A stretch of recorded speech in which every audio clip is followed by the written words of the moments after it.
Matapos nilang makabili ng kanilang mga kinakailangan sa baryo, agad din naman nilang binagtas ang daan patungo sa kanilang tahanan. Hindi pa man sila nakakalayo sa sentro ng baryo, bigla naman silang natigilan nang masipat nila ang mga kabataang naglalakad pabalik sa kanilang mga pamamahay. Habang patuloy nilang pinagmamasdan ang mga batang nagkakatuwaan, tila ba naantig sila sa kanilang mga nakita. Kahit papaano, napagtanto nila Tandang Lauryo na hindi lang sila nakikipaglaban para sa kanilang mga buhay, bagkus ay para na rin sa buhay ng mga inosenteng taong walang kaalam-alam sa lihim na digmaang nagaganap. Sa pagpapatuloy ng kanilang pagmamasid, doon nila nakita ang kabuuan ng baryo at ang mga taong naninirahang masaya rito. Sa sobrang abala kasi noon nila Tandang Lauryo, hindi na nila nagawang masilayan ang masayang parte ng buhay. Maging si Ibrahim noon, aminadong puro digmaan na lamang ang tumatakbo sa kanyang isipan. Napakabuti talaga ng Diyos, Ginoong Lauryo. Isipin mo, sa isang simpleng pagtungo natin sa sentro, nagawa niyang maipakita ang mga bagay na magpapaliwanag sa madilim nating kaisipan. Tunay ngang totoo ang Diyos at kapuri-puri ang kanyang pangalan. Wika ni Ibrahim. Kasabay ng pagwika nito ay siya namang pagbigay niya ng isang mumunting panalangin para sa mga batang nakita niyang dumaraan. Makakatulong ang dasal na yon para kahit papaano'y magawa nilang palakasin ang kanilang mga gabay. Matapos itong gawin ni Ibrahim, muli na naman nilang ipinagpatuloy ang kanilang paglalakad pabalik sa tahanan ni Tandang Lauryo. May mga nakasalubong pa sila noong mga magsasaka na merong mga daladalang mga ani.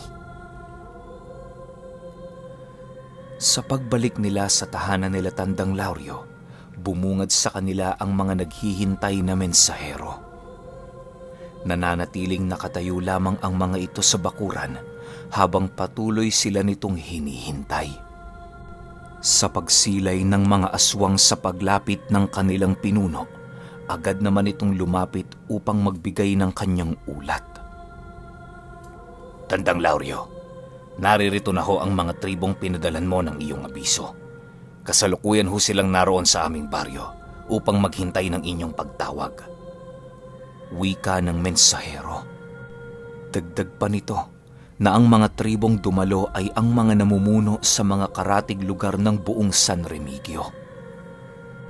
5 kilalang angkan ang nagpresenta ng kanilang tulong para makiisa sa digmaang kinakaharap ni Tandang Lauryo.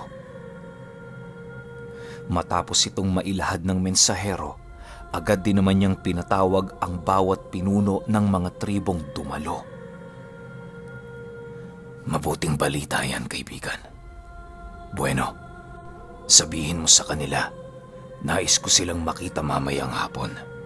Kinakailangan ko dito ang kanilang presensya nang sa gayo'y mapag-usapan namin ang mga bagay-bagay na mahalaga. Sagot naman ni Tandang Lauryo. Nang marinig ito ng mensahero, agad din naman itong nagpaalam upang puntahan ng pinuno ng bawat tribong nakipag-isa sa kanilang pangkat. Kasabay ng pag-alis nito ay siya namang pagpasok nila Tandang Lauryo upang maghanda ng kanilang makakain. Tinawag na dinoon ni Ibrahim ang lahat ng albularyo nang sa gayo'y magkaroon sila ng isang mumunting salo-salo. Sa pagsapit ng hapon noong mismong araw, kasalukuyan na silang naghihintay sa pagdating ng mensahero. Bago pa man sumapit ang 4:00, doon na nga nila nasilayan ang iilang mga panauhing naglalakad papalapit sa kanilang tahanan. Animoy mga magsasakayon kung titingnan dahil sa kanilang mga kasuotan. Sa paglapit nito sa kinaroroonan ni Tandang Lauryo, agad din naman itong nagbigay ng respeto sa pamamagitan ng pagyuko ng ulo nito habang nagwiwika ng, Magandang hapon, Tandang Lauryo. Naparito kami bilang pagtugon sa iyong pagtawag. Naway maipanalo natin ang digmaang ito. Kasabay ng pagwika nito ay ang pagtayo naman ni Tandang Lauryo habang maiging pinagmamasdan ang mga kasama nito. Maya-maya pa, agad namang pinatuloy ni Tandang Lauryo ang mga ito sa kanilang bakuran upang magawa nilang mapag-usapan ang kanilang plano. Dahil sa 5 lang noon ang pinuno ng tribong nakiisa, kung kaya't naging madali para kay Tandang Lauryo ang magpakilala at magsiwalat ng kanilang mga gagawin. Sa pagpapatuloy ng kanilang pag-uusap, doon niya nalaman ang mga rason sa likod ng pakikipag-isa ng mga ito sa kanilang buong pangkat. Ayon sa mga aswang, na kaya lang naman sila makikipaglaban sa ilalim ni Tandang Lauryo sa kadahilan ng minsan na din silang nabiktima ng mga bertudes na kasalukuyan nilang kinakaharap. Karamihan sa mga aswang na naaanib sa kanilang tribo ay naalipin ng mga ito na siyang nag-udyok sa kanilang mga sarili na makapaghiganti. Matapos itong marinig ni Tandang Lauryo, doon niya napagtanto na tila ba umaanib sa kanya ang pagkakataon. Mas mainam na merong galit sa kanilang mga kalaban ang kanyang makakasama sa digmaan dahil yun ang maaaring maging lakas nila upang gawin ang lahat makuha lamang ang tagumpay. Sa pagtatapos ng kanilang usapan, inihabili ni Tandang Lauryo na iwasan na muna nila ang gumawa ng hakbang dahil sa wala pang planong ibinibigay ang maestro. Sumang-ayon naman ang mga ito bago tuluyang nilisan ang kanilang baryo. Matapos ang kanilang pagpupulong, agad din namang nag-usap si Ibrahim at Tandang Lauryo ukol sa bago nilang mga kasama. Ginoong Lauryo, mukha naman hong wala pang karanasan ng mga yon. Matatapang kong magsalita, ngunit ramdam ko ang kakulangan sa gawa. Para silang isang mababaw na sapa na madaling mabasa. Wika ni Ibrahim. Hayaan mo lang sila, Ibrahim. Wala naman tayong magagawa para pigilan ang kanilang paghihigante. Mas mainam ngang nakiisa sila sa atin para kahit papaano'y mas lalo pang lumakas ang ating pangkat. Kahit di mo man sabihin, alam kong kinakailangan pa nating magkaroon ng dagdag puwersa. Kapag napasok na nila ang totoong digmaan, sigurado akong masasanay din sila at malalaman nila ang mga bagay na kinakailangang gawin. Sagot naman ni Tandang Lauryo. Matapos nilang mag-usap, agad din naman silang pumasok sa kubo upang makapagpahinga. Ang ibang albularyong naroon naman noon sa lugar, piniling sumiksik sa ilalim ng papag nila Tandang Lauryo sa kadahilan ng wala ng gaanong espasyo sa loob nito. Sa paglalim ng gabi noong mismong araw, patuloy pa rin naman silang nagmamatsyag sa buong paligid. Sa bawat oras na dumaraan, maya't maya ang pagsidatingan ng kanilang mga mensahero upang makapagbigay ng ulat sa kanilang pwestong binabantayan. Naging panatag naman noon sila Tandang Lauryo, gawa ng kokonti lang ang naiuulat nitong mga nilalang na lumilitaw sa buong paligid. Pagsapit ng 11:00 ng gabi, bigla naman silang nagulantang nang marinig nila ang isang balitang daladala ng isang mensaherong aswang. Tandang Lauryo! Tandang Lauryo! Nandito na ang mga bertudes! Kasalukuyan nilang nilulusob ang ating puwersa sa hilagang bahagi ng baryo. Ano ang gagawin natin? Alalang-alalang tanong ng mensahero. Nang marinig naman ito ni Tandang Lauryo, agad din naman silang naghanda upang salubungin ang kanilang mga kalaban. Silang dalawa lang ni Ibrahim ang sumama noon sa mensahero, gawa ng ang ibang albularyong naroroon ay magbabantay sa kanilang kubo. Marami din kasing mahalagang bagay silang iniwan doon na hindi pwedeng mapasakamay ng mga bertudes. Ilang minuto pa ang lumipas laking gulat na lamang nila Tandang Lauryo nang madatnan nila ang lugar na halos mapuno na ng mga itim na engkanto. Hindi nito nagagawang makapasok sa baryo gawa ng may itinanim doong mga pananggalang sila Maestro Florante.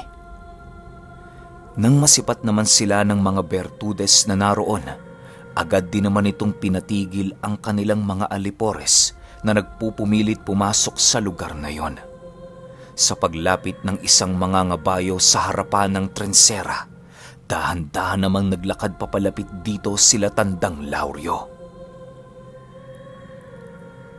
Hindi maglalaon. Malalason din namin ang pananggalang itinanim nyo sa lupaing ito. Humanda kayo. Sinisiguro naming walang matitirang buhay sa baryong ito. Sigaw ng Bertudes habang dahan-dahang itinuturo si Tandang Lauryo.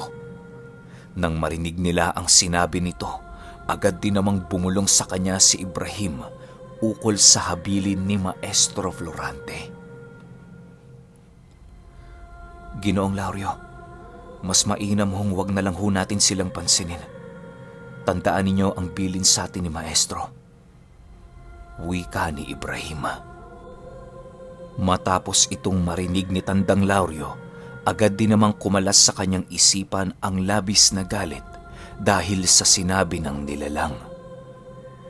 Maya-maya pa, napagpasyahan na nilang maglakad na papalayo upang sundin ang ibinilin sa kanilang payo.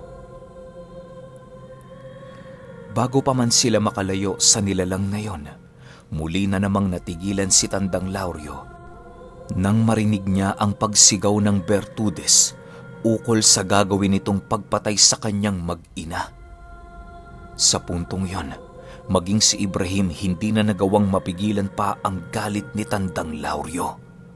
Walang sabi-sabi, agad niyang nilapitan ang Bertudes habang mabilisang nag-uusal ng kanyang engkantasyon. Panay na din ang pahid niya ng langis sa kanyang katawan bilang paghahanda sa nalalapit nilang digmaan. Ilang segundo pa ang lumipas, bigla namang nabahala si Ibrahim nang masipat niya ang alagang sigbi ni Tandang Lauryo na dahan-dahang lumalapit patungo sa kanilang kinaroroonan. Halos hindi niya alam ang gagawin niya noon sa kadahilanang magiging mapanganib sa kanilang lahat ang muling pagsanib ng nilalang sa pinunong gabunan. Habang hindi pa ito nakakalapit kay Tandang Lauryo, ginawa naman ni Ibrahim ang lahat upang ito ay mapigilan.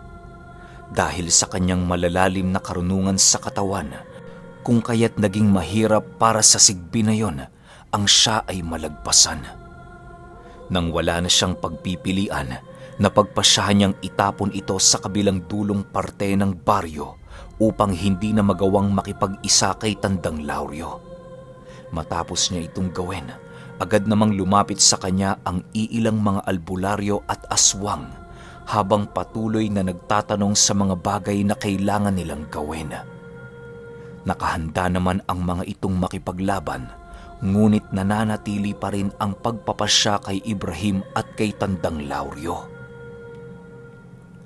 Ilang minuto pa ang lumipas, tuluyan na ngang nakalabas sa trensera ang pinunong gabunan upang umpisahan ang nakaambang digmaan.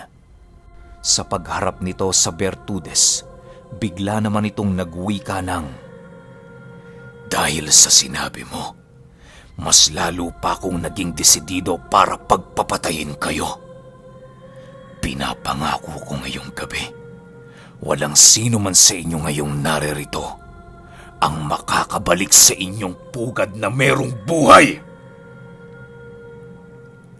Kasabay ng pagwika ni Tandang Lauryo ay ang mabilisan namang pagbalot ng kadiliman sa kanyang katawan habang patuloy na namumula ang kanyang mga mata. Ilang sandali pa, bigla namang natigilan ang Bertudes nang tuluyan na ngang nawala sa kanyang paningin si Tandang Lauryo. May mga naririnig naman siyang bulong nito, subalit hindi niya nagagawang malaman ang totoo nitong kinaroroonan. Ilang minuto pa ang lumipas, laking gulat na lamang niya nang biglang bumulagta sa kanyang likuran ang sinasakyan niyang Gerados. Dahil sa ginawa ni Tandang Lauryo, wala nang pagpipilian ang Bertudes kung hindi ang gumamit ng kanyang mga tangan-tangang mutya. Sa pagluhod nito sa lupa, agad naman itong kumuha ng isang dahon ng talahib at mabilisang inusalan ng kanyang mga dasal sa kaliwa. Inilabas na din ng Bertudes ang kanyang mutya, nakabilang sa mga mutya ng kawayan na merong basbas ng diwata. Yun nga lang, dahil sa nalaso na ng buo ang mutyang yun, kung kaya't hindi na diwata ang gumagabay dito. Ilang minuto pa ang lumipas, bigla namang tumayo ang nilalang na siyang naging hudyat para kay Tandang Lauryo na sumugod. Pagbunot niya ng kanyang tabak, agad naman niya itong inuntaya ng saksak. Subalit, bago pa man makalapat ang talim nito sa balat ng Bertudes, nagawa na itong maiwasan ng nilalang. Kasabay ng pag-iwas nito ay siya namang pagbato niya ng isang napakalakas na pagsapak sa kaliwang tadyang ni Tandang Lauryo. Mabilisan siya nitong tinamaan at sa sobrang lakas nito, halos hindi niya nagagawang makahinga ng maayos. Sa muling pagtayo ng pinunong gabunan, laking gulat na lamang ng Bertudes nang masipat niya itong ngumingisi. Anong nakakatawa, aswang? Natatawa ka ba dahil malapit ka ng mamaalam? O natatawa ka dahil hindi mo magagawang masaksihan ang pagpatay ko sa iyong pamilya? Wika ng Bertudes.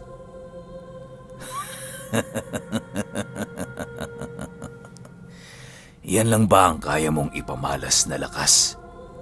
Mukhang sa lahat ng Bertudes na aking nakaharap, ikaw ang pinakamahina sa lahat. Sagot naman ni Tandang Lauryo. Nang marinig ito ng nilalang, agad naman itong nag-usal sa bertud niyang tangan-tangan.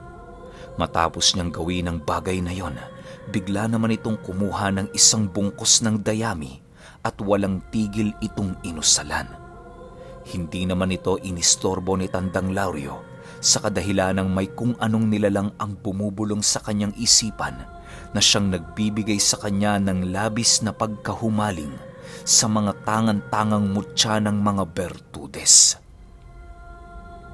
Ilang minuto pa ang lumipas, bigla namang napatitig si Tandang Lauryo sa anino ng Bertudes nang masipat niya ang mga figura na dahan-dahang lumalabas doon. Kisap mata lamang noon ang pagitan nang bigla siyang mapalibutan ng mga nilalang na halos walang wangis. Ayon kay Tandang Lauryo na maaaring yon ang pangunahing abilidad ng mutyang tangan-tangan ng Bertudes.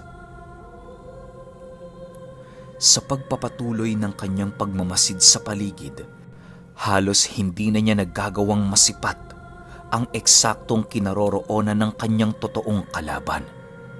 Ilang minuto pa ang lumipas, bigla naman siyang sinunggaba ng mga ito hanggang sa dumating ang puntong nagawa na siya nitong mapadapa sa lupa.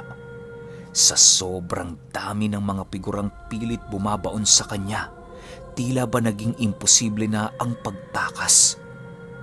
Maya-maya pa, bigla namang narinig ni Tandang Lauryo ang pagsugod ni Ibrahim patungo sa kanyang kinaroroonan. Nagawa nitong maitaboy ng walang kahirap-hirap ang mga nilalang dahil sa paggamit nito ng mga palipad hangin sa buong paligid. Nang mahanap na niya si Tandang Lauryo, agad din naman niya itong nilapitan habang nagwiwika ng, Ginoong Lauryo, bumalik na ho kayo sa Trensera. Walang saysay ang makipaglaban ngayon sa kanila. Hindi niyo ba naiisip? Marami pa tayong mga kasamang labis na naghihirap dahil sa walang katapusang digmaang ito. Kasabay ng pagwika ni Ibrahim ay siya namang pagbalik ng diwa ni Tandang Lauryo. Dahil sa mga katagang narinig niya noon, kung kaya't agad naman niyang napagtanto na hindi tama ang kanyang desisyong nagawa. Ilang minuto pa ang lumipas, napagpasyahan na nga nilang dalawa na bumalik na sa Trensera. Si Ibrahim na noon ang nagbigay ng unang depensa upang masigurong hindi na muling makakalapit ang mga itim na figura. Maging ang Bertudes na nakaharap noon ni Tandang Lauryo ay napayuko na dahil sa lakas ng mga usal na binibitawan ni Ibrahim. Subalit lingid sa kanyang kaalaman na merong papalang alas na hawak-hawak ang Bertudes. Nang masipat sila nitong nakakalayo na, bigla naman itong binitawan ang dahon ng talahib na mabilisang kumapit sa kanya. Pagsilay ni Ibrahim sa talahib na yon, laking gulat na lamang niya nang masipat niya itong dahan-dahang tumatagos sa kanyang baluting gawa sa orasyon. Nang maramdaman ito ni Tandang Lauryo, agad naman niyang nilapitan si Ibrahim at walang pagdadalawang isip na binunot ang talahib na bumabaon sa kanyang dibdib. Matapos niyang gawin ang mga bagay na yon, agad naman niyang inutusan ng disipulo ni Maestro Florante na mauna nang bumalik sa trensera. Upang mapigilan ang paglapat noon ng Bertudes, napagpasyahan naman niyang muli itong kaharapin sa kahuli-hulihang pagkakataon. Napakatuso nyo talaga. Hindi nyo ba kayang manalo ng patas? Tanong dito ni Tandang Lauryo. Kasabay ng pagwika nito ay siya namang paglapit sa kanya ng iba pang mga Bertudes at itim na engkanto na nagawang magwagi laban sa iilan niyang mga kasama. Ang ibang mga aswang ay nagawa ng makabalik sa trensera, samantalang ang iba naman ay tuluyan ng hinarap ang kanilang kamatayan. Matapos masilayan ni Tandang Lauryo ang halos hindi mabilang na mga kasama nito, wala na siyang nagawa kung hindi ang tawagin ng kanyang sigbin. Sa pagkakataong yon, napagpasyahan na niyang isabay sa hukay ang lahat ng Bertudes na kanyang mapapatay. Kahit pilitin man ni Tandang Lauryo na iligtas ang kanyang buhay, sadyang wala na siyang pagpipilian sa puntong yon. Kung hindi niya kasi haharapin ang mga nilalang, maaaring mabutas nito ang pananggalang na nakabaon sa trensera. Sa isip-isip niya, isang maliit na sakripisyo lang naman ang kanyang gagawin para sa mga taong umaasa sa kanila. Ilang minuto pa ang lumipas, tuluyan na ngang lumipat sa kanya ang kanyang sigbin habang dahan-dahang umaangil. Pinapaikutan din siya nito na para bang naghihintay lang ng kanyang utos. Maya-maya pa, doon na nag-umpisang mag-usal si Tandang Lauryo at kasabay nito ang pag-alulong ng napakalakas ng kanyang sigbin. Yun na din ang naging hudyat para sa mga Bertudes upang siya ay sugurin para patayin. Subalit bago pa man makalapit ang mga ito sa kanyang kinatatayuan, bigla naman silang natigilan ng bumungad sa kanilang mga mata ang malademonyong kaanyuan ni Tandang Lauryo na dahan-dahang naglalaho. Sa paglaho ni Tandang Lauryo, bigla namang tumahimik ang buong paligid na halos tanging pagsimoy ng hangin na lamang ang kanilang naririnig. Ilang sandali pa, bigla naman itong lumitaw sa harapan ng isang itim na engkanto at walang pagdadalawang isip na hinigop ang esensya nito. Bago pa man ito tuluyang makita ng mga Bertudes, mabilis na namang naglaho si Tandang Lauryo. Paulit-ulit ang pangyayaring yon hanggang sa dumating ang puntong tuluyan ng naubos ang mga itim na engkantong nasa paligid. Nawala na din ang mga figurang nagbibigay proteksyon sa mga Bertudes, gawa ng halos lahat ng mga ito ay nagawa ng mapaslang ni Tandang Lauryo. Sa pagpapatuloy ng ganoong kaganapan, wala nang nagawa ang mga Bertudes kung hindi ang umatras habang dahan-dahang nakikiramdam sa buong paligid. Nagsisiiyakan na din ang iilan sa mga ito na para bang meron itong tinatawag sa malayo. Ilang minuto pa ang lumipas, bigla namang lumitaw si Tandang Lauryo sa harapan ng nilalang na nangangalaga sa mutya ng kawayan. Walang sabi-sabi, agad niyang hinawakan ang ulo nito at mabilisang hinigop ang kaluluwa. Nang masipat ito ng iilang Bertudes sa paligid, dali-dali din naman siya nitong pinigilan upang hadlangan ang kanyang mga binabalak.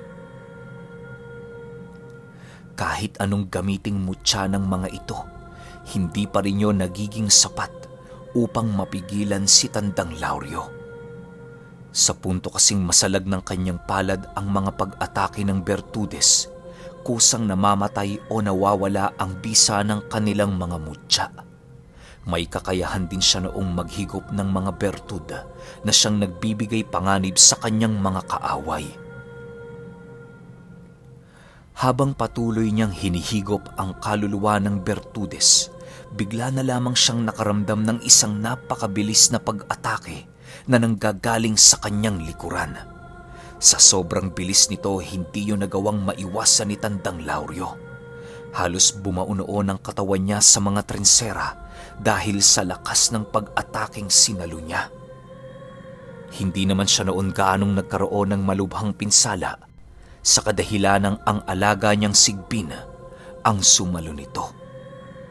Pagbangon ni Tandang Lauryo sa kanyang kinalagpakan, agad naman siyang nahimasmasan nang masipat niya ang isang babaeng Bertudes na nakatitig sa kanyang kinaroroonan. Wala itong dalang kahit na anong sandata maliban sa mga maliit na bato na hawak niya. Ilang minuto pa ang lumipas, bigla namang lumapit sa nilalang na yon ang iba pang mga Bertudes habang humihingi ng tulong. Itinuro din nila noon si Tandang Lauryo na parabang pinapaalam ng mga ito na siya ang totoong kalaban ng kanilang uri. Sa pagpapatuloy ng kanyang pagmamasid sa paligid, bigla namang nabaling ang kanyang atensyon kay Ibrahim nang marinig niya itong nagwika ng, Ginoong Lauryo! Bumalik na ho kayo rito! Hindi nyo kakayanin ang Bertudes na yan! Matapos nitong makapagsalita, buong lakas siya nitong nilapitan at mabilisang hinila papaloob ng trensera. Bagaman nasa loob na sila ng pananggalang, nananatili pa rin ang panganib na dala ng isang Bertudes na nagtataglay ng dugo ng isang maharlikang dukalpa. Woo! Okay, ang angas ng dating ng Bertudes. Hindi ako kampi sa kalaban, ha? Hindi ako kumakampi sa kalaban. Pero yung Dukalpa, alam ko narinig ko na to noon pa eh. Grabe, kinilabutan ako tas maharlik ang Dukalpa pa. Alam nyo ba kung gaano kalakas tong mga to? Tingnan natin kung ano magagawa ni Tandang Lauryo kapag kinalaban niya na to. Grabe, pinagpapawisan yung kamay ko sa sobrang kilabot. Pahintay na lang ako na episode 22. Yun lang. Salamat.